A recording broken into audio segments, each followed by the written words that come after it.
বাংলাদেশের বিগত রাজনীতিবিদরা তাদের ভাগ্যের পরিবর্তন করেছে, দলের পরিবর্তন করেছে, এদেশের ভাগ্যের পরিবর্তন করে নাই। এদেশের রাজনীতিবিদরা সিংহভাগ ক্ষেত্রে নিজের ভাগ্যের পরিবর্তন করেছে। এদেশের খেটে খাওয়া মানুষ, মেহনতি মানুষ, দলমত নির্বিশেষে সাধারণ মানুষের ভাগ্যের পরিবর্তন করে নাই। সুতরাং সময় এসেছে মানুষের ভাগ্যের পরিবর্তন করার জন্য, একটা সুন্দর সোনালী বাংলাদেশ গঠন করার জন্য আগামী জাতীয় সংসদ নির্বাচনে ভোট বিপ্লবের মাধ্যমে আমরা তার জবাব দেব ইনশাআল্লাহ।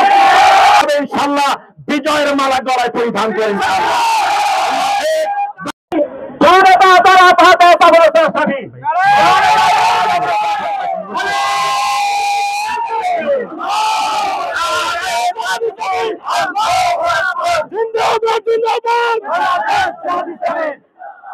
আলহামদুলিল্লাহ রাব্বিল আলামিন, ওয়াসসালাতু ওয়াসসালামু আলা রাসূলিহিল আমিন ওয়া আলা আলিহি ওয়া আসহাবিহি আজমাইন।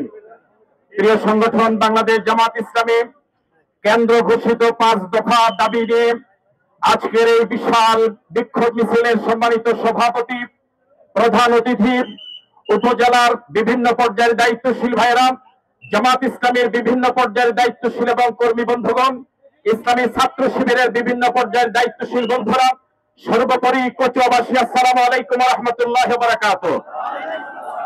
অত্যন্ত দুঃখ ভারাক্রান্ত হৃদয়ে আপনাদেরকে তথ্য জানাচ্ছি, 54 বছর হলো দেশ স্বাধীন হলো।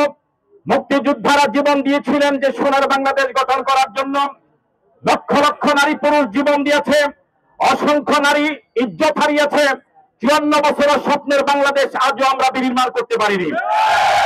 জুলাই গণবিপ্লবে হাজার হাজার যুবক তরুণ রক্ত দিয়েছে, হাজার হাজার যুবক তরুণ চক্ষু হারিয়েছে, হাত পা হারিয়ে বন্ধুত্ব বরণ করে হাসপাতালে মানবতার জীবন যাপন করছে।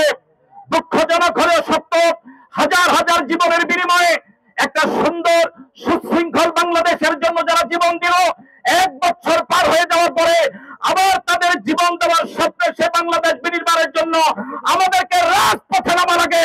এর থেকে লজ্জাজনক আর হতে পারে না। বিক্ষোভ সমাবেশে দলমত নির্বিশেষে আপনারা অত্যন্ত কষ্ট করে এই বিক্ষোভ সমাবেশকে সার্থক করার জন্য আমার পক্ষ থেকে, দলের পক্ষ থেকে ধন্যবাদ এবং মুবারকবাদ জানাচ্ছি।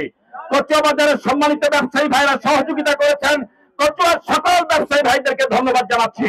সম্মানিত ওসি মহোদয় থেকে শুরু করে পুলিশ প্রশাসন সহযোগিতা করেছেন, তাদেরকে জামাতের পক্ষ থেকে ধন্যবাদ জানাচ্ছি। সাংবাদিক বন্ধুরা সহযোগিতা করেছেন আমাদেরকে, তাদেরকে ধন্যবাদ জানিয়ে আমার বক্তব্য এখানে শেষ করছি। দেখা